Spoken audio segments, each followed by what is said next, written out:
2024. Allez, c'est parti en tout cas pour la première reprise. Vous l'avez dit, hein, du côté rouge, c'est Kisto Uri et puis de l'autre côté, Bouaïta. On va suivre cette première reprise. On vous rappelle le format. Eh bien, 3 reprises de 3 minutes. On garde exactement la même chose, bien évidemment, qu'hier.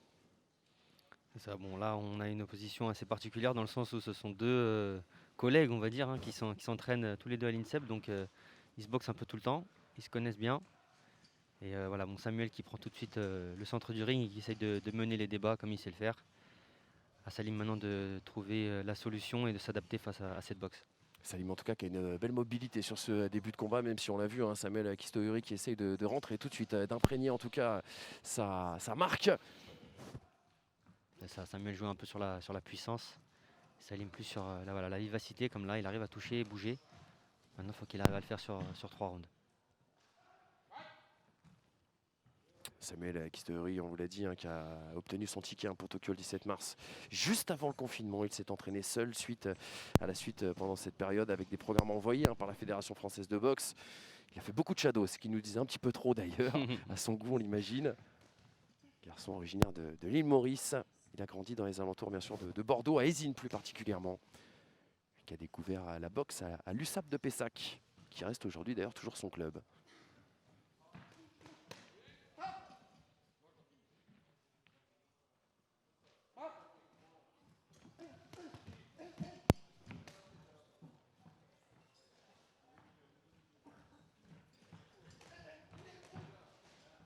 C'est très bien ce qu'il fait Salim Bouaïta, on l'a vu, hein.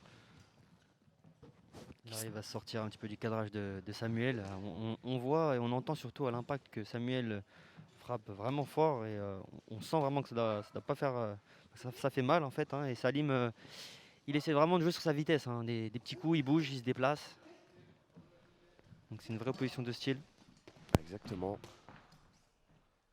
On le voit avec un Salim Bouaïta peut-être dans un style un petit peu plus défensif, mais en tout cas non moins efficace comme vous venez de le dire.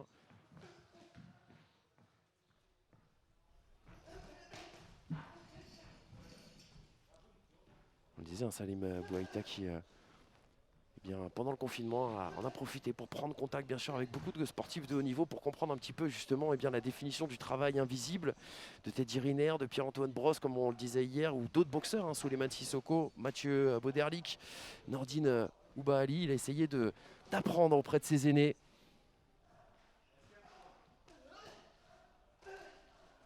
Et de prendre des petits conseils.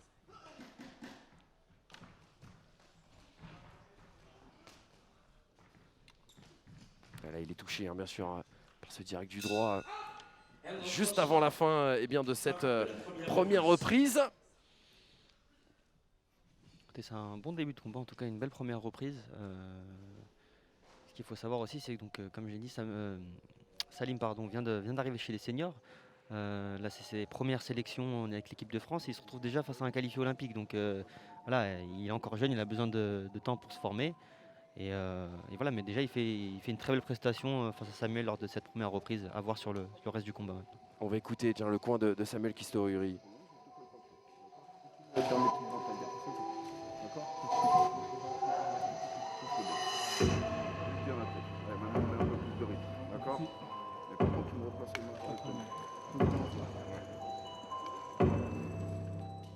On a été un peu battu par la musique, on peut le dire, en tout cas pour entendre ce qui pouvait se passer dans les coins. Mais promis, on va ajuster tout ça, bien sûr, tout au long de cette journée.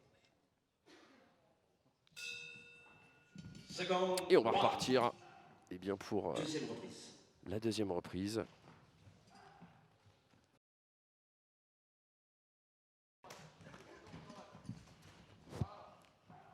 Avec Samuel Kisto-Uri qui est reparti exactement, hein, dans la même physionomie, la même tactique en tout cas que lors de la première reprise. Ça peut faire mal, ça. Même s'il il encaisse quelques coups encore de la part de Salim Bouaïta. Samuel Kisto-Uri qui a effectué une énorme préparation physique bien soutenue par sa femme Romane et sa fille Mila. Ça lui a fait du bien aussi parce c'est un garçon très famille et c'est vrai que pendant le confinement, eh bien, c'était l'occasion d'être à la maison alors qu'il n'est jamais dans la maison, à la maison presque avec cet objectif JO. Intervention de l'arbitre là, Elias. Ouais, pour main ouverte.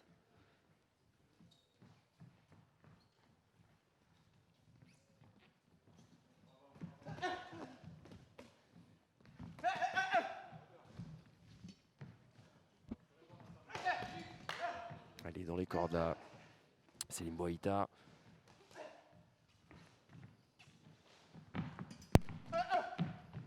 Et il encaisse en tout cas dans cette deuxième reprise. Regardez ce crochet du gauche. Belle série de Samuel qui descend et qui remonte à la face ensuite. Salim de revenir derrière aussi et pas de rester, de subir les coups. Il subit beaucoup plus en tout cas dans cette deuxième reprise. Il touche aussi également un petit peu moins. On sent l'impact de Samuel et c'est sûr que de prendre des coups et de bloquer des coups comme ça doit fatiguer à force aussi. Et là, Salim ne doit pas rentrer dans ce jeu-là. Il doit garder sa distance justement et jouer sur sa vivacité.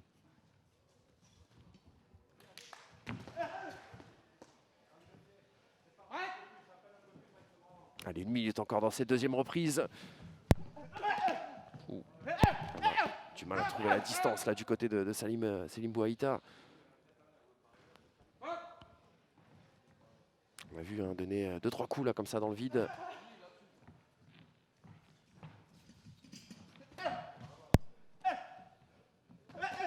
On voit Samuel beaucoup moins de coups mais plus de précision.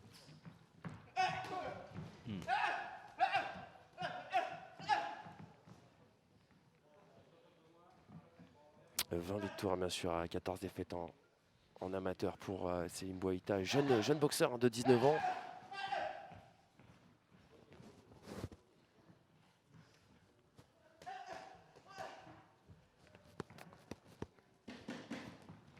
Allez, on est rentré dans les 10 dernières secondes de cette deuxième reprise. Et toujours bien sûr Samuel Kistouri à l'offensive qui va rentrer. De la deuxième reprise. Eh bien, cette droite, c'est toujours un point de prix, bien sûr, quelques points de prix avant la fin de cette deuxième reprise. Allez, Elias, si vous étiez le conseiller là, de Selim Bouaïta, qu'est-ce que vous lui diriez de faire? D'être peut-être un petit peu plus mobile une fois qu'il a rentré ses coups? Ouais, c'est ça, d'être plus mobile, d'éviter d'avoir du contact avec Samuel et de garder cette distance. Il est plus grand maintenant. Maintenant, voilà, je vous l'ai dit, hein, il est vraiment en formation, il vient d'arriver. C'est normal, hein, on se retrouve face à un top mondial en face. Comme ça, on vient juste de passer chez les seniors. C'est assez compliqué, mais c'est bien pour lui aussi, c'est formateur pour la suite. Donc tout est bon à prendre. La discussion, vous le voyez, Selim Bouaïta un petit peu marqué hein, au visage, juste en dessous bien sûr de l'œil gauche notamment, de son œil gauche, de sa gauche à lui bien évidemment. Hein. C'est pas trompé entre la gauche et la droite, sans doute en discussion. Et à l'inverse, hein, Samuel Kistouri que vous ne voyez pas actuellement à l'écran, il a l'air plutôt très bien là physiquement, prêt à en découdre en tout cas pour cette troisième reprise, troisième et dernière reprise dans ce premier combat des demi-finales de la première édition du tournoi Alexis Vastine.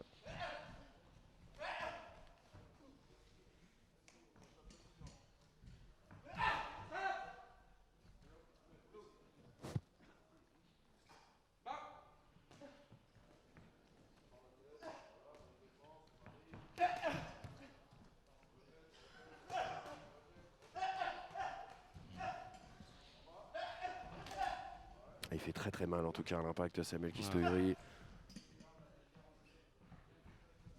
Est-ce que ça se voit que ce garçon est passé, même si c'était un petit intermède en professionnel dans sa boxe? Est-ce qu'il y a des choses qui ont changé, Elias, chez Samuel Kistouri? Bah, écoutez, pour être avec lui depuis les cadets, donc depuis 14 ans, oui, c'est sûr que la boxe elle a changé depuis, hein, c'est clair. Et puis ça a eu une influence sur lui quand il est passé professionnel, mais même avant avec la WSB, puisque c'était sur un format de 5 x 3 minutes. Donc il a été imprégné et puis ça lui a plus convenu, je pense, ce format-là. Et maintenant, voilà, il utilise cette force pour revenir chez les amateurs et on voit que ça lui réussit. Ce retour chez les amateurs, on peut le dire, il est vraiment motivé hein, pour ces Jeux Olympiques. Hein. C'est ça, là on voit, de toute façon, il est très efficace dans ses enchaînements, mais même lors des compétitions, il s'en sort très bien. Et puis voilà, il a réussi à obtenir cette qualification olympique qui est le précieux sésame que tout le monde convoite. Oh oui, en effet, avec ces Jeux Olympiques bien sûr de Tokyo qui auront lieu, on l'espère, hein, cet été. Et donc du coup, d'où l'importance aussi également de ce tournoi Alexis Vastine, parce que l'échéance, elle approche à quelques mois. Et qu'il y a quand même un point d'interrogation hein, sur les possibilités dans les prochaines semaines, bien sûr, pour ces boxeurs français, dans leur préparation, dans les stages, dans toute l'organisation de la Fédération française de boxe et de son staff. Ça, on va voir comment ça va se dérouler dans les prochains jours, comment l'organisation va se mettre en place. Et puis Ils vont essayer de continuer à travailler, comme je vous ai dit, avec les sportifs de haut niveau et les professionnels qui sont normalement, on va dire, qui ont une dérogation pour pouvoir continuer à s'entraîner. Selim Bouaïta un petit peu émoussé, on sent dans cette troisième reprise peut-être. On a l'impression qu'il a un peu plus de mal en tout cas à toucher que lors de la première reprise. Un petit peu plus de coups dans le vide, hein, si vous me permettez l'expression. Ouais, c'est ça. Mais après, il est beaucoup enfin, il n'est pas sur ses appuis en fait. Il se déplace beaucoup et il a besoin il faut qu'il se pose bien quand il enchaîne, comme il vient de le faire juste avant. Il est plus efficace parce que s'il frappe en se déplaçant, il va pas avoir de puissance et pour bouger Samuel, il faut y aller déjà, donc ça va être plus compliqué. Impressionnant là ce corps à corps.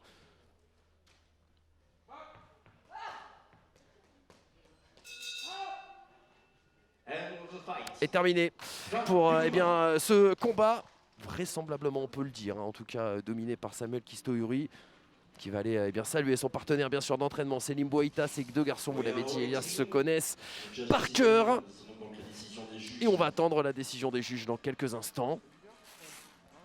Bien sûr toujours avec eh bien, notre ami David Austin. Eh bien, speaker dans cette belle soirée. On vous parlera aussi également hein, des arbitres, de toutes ces personnes qui, eh bien, que vous ne voyez peut-être pas à l'écran, mais qui font partie du microcosme de la boxe et surtout qui font vivre chacun de ces événements. C'est important de les mettre à l'honneur. Alors, décision. Samuel Kisto-Uri côté coin rouge, pardon, ou Selim Bouaïta coin bleu. Eh bien, ce sera le coin rouge, bien sûr, de Samuel Kisto-Uri qui va aller se qualifier directement pour la finale. Oh, on a hâte de le retrouver en finale, en tout cas, au vu de la prestation qu'il nous a livrée aujourd'hui. Il est vraiment très, très en forme.